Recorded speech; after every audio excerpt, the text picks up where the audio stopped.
Hello everyone, welcome to P Academy.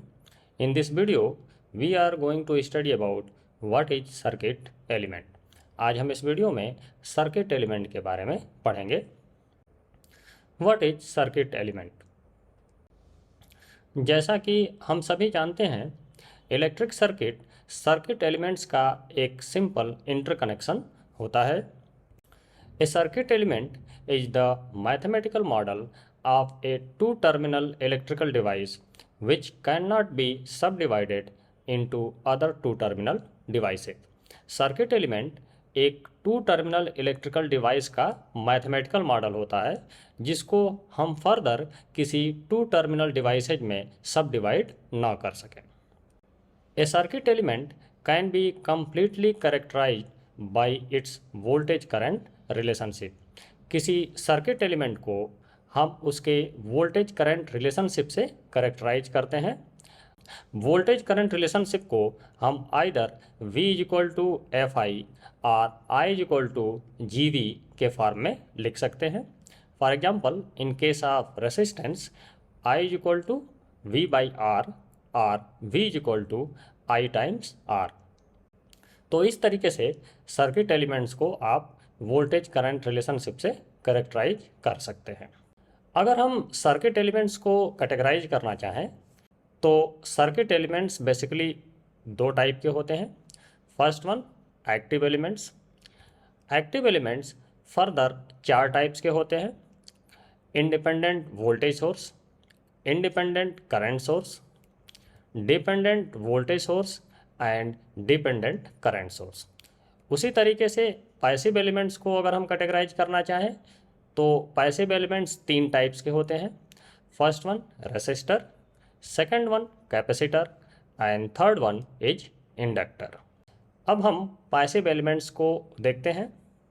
सबसे पहला passive elements है रेसिस्टर. रेसिस्टर का जो वोल्टेज करंट रिलेशनशिप है वो क्या है?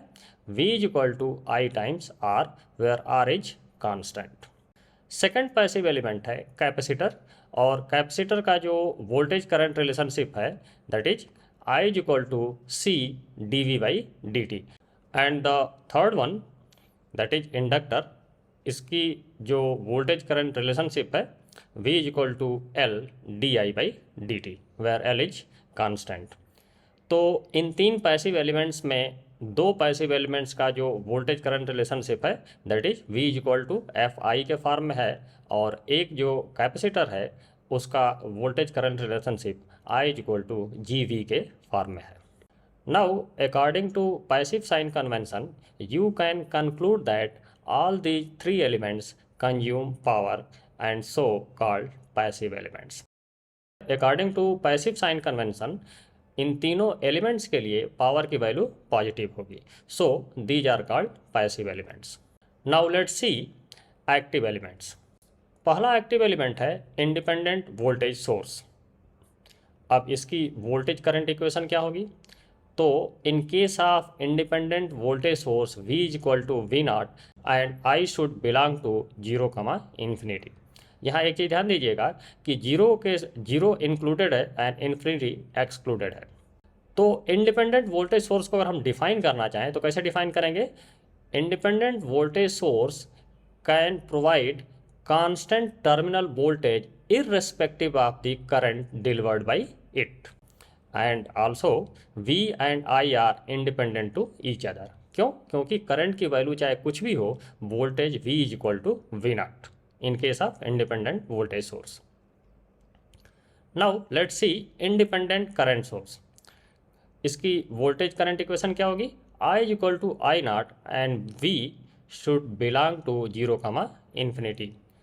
यहाँ पर भी V and I are independent to each other. अब आप इस इक्वेशन की हेल्प से इंडिपेंडेंट करंट सोर्स को डिफाइन कैसे करेंगे? Independent current source are active elements which can deliver constant amount of current irrespective of the terminal voltage across it. Okay, this is the basic definition of independent current source. Independent voltage source और independent current source के बारे में कुछ unique points भी हैं. For example, independent voltage source को आप short circuit नहीं कर सकते क्योंकि हमने ये डिफाइन किया है कि V equal to V not irrespective of the current flowing through it. और हम जैसे ही वोल्टेज सोर्स को शॉर्ट सर्किट कर देंगे उसके अक्रॉस जो टर्मिनल वोल्टेज होगा वो 0 हो जाएगा, और वोल्टेज सोर्स के अक्रॉस टर्मिनल वोल्टेज की वैल्यू कभी भी 0 नहीं हो सकती। Similarly in case of current source you can not open circuit it. जैसे ही आपने करंट सोर्स को ओपन सर्किट किया, इसमें जो करंट फ्लो कर रही है उसकी वैल्यू क्या हो जाएगी, 0 हो जाएगी, एंड यह भी इसके वोल्टेज करंट इक्वेशन के अगेंस्ट है।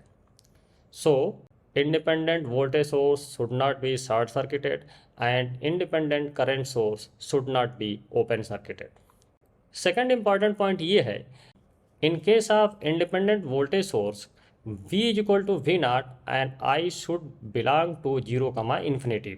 तो अगर हम पावर की वैल्यू कैलकुलेट करना चाहें, पावर की वैल्यू क्या होती है, V टाइम्स I, और I की वैल्यू क्या है, 0 टू इन्फिनिटी वैरी कर रही है, सो पावर की वैल्यू भी 0, इन्फिनिटी के बीच में वैरी करेगी। सिमिलरली इंडिपेंडेंट करंट सोर्स के केस में भी अगर हम पावर कैलकुलेट करना चाहें तो पावर की वैल्यू क्या होगी, 0, इन्फिनिटी के बीच में वैरी करेगी। So we can say that independent voltage and independent current source are capable in delivering infinite amount of power. तो इसीलिए हम इनको आइडियल इंडिपेंडेंट वोल्टेज सोर्स और आइडियल इंडिपेंडेंट करंट सोर्स भी कहते हैं। तो in case of real independent voltage source and independent current source V and I are dependent to each other, but in case of ideal independent voltage source and ideal independent current source V and I are independent to each other. इसको आप लोग ध्यान दीजिएगा। Now according to passive sign convention you can conclude that all these two elements generate power and so called active elements। Passive sign convention से इनके power की value क्या होगी, negative, and that's why they generate power and so called active elements. Next है dependent voltage source. Dependent voltage source के case में जो voltage है उसकी वैल्यू सर्किट के किसी एलिमेंट या ब्रांच के करंट या वोल्टेज पर डिपेंड करती है। In case of dependent voltage source, V depends on either voltage or current of another element or branch, that is V is equal to K Vx or V is equal to K Ix। अब एक चीज़ यहाँ ध्यान दीजिएगा, ऐसा नहीं है कि V is equal to K Vx and V is equal to K Ix। Dependent voltage source का जो वोल्टेज है वो आइदर किसी ब्रांच के वोल्टेज पर डिपेंड करेगा या किसी ब्रांच के करंट पर, दोनों पर नहीं। Now second is dependent current source. तो वोल्टेज सोर्स की तरह ही डिपेंडेंट करंट सोर्स की इक्वेशन क्या होगी, I is equal to K V X और I is equal to K I X, that is I depends on either voltage और current of another element और branch.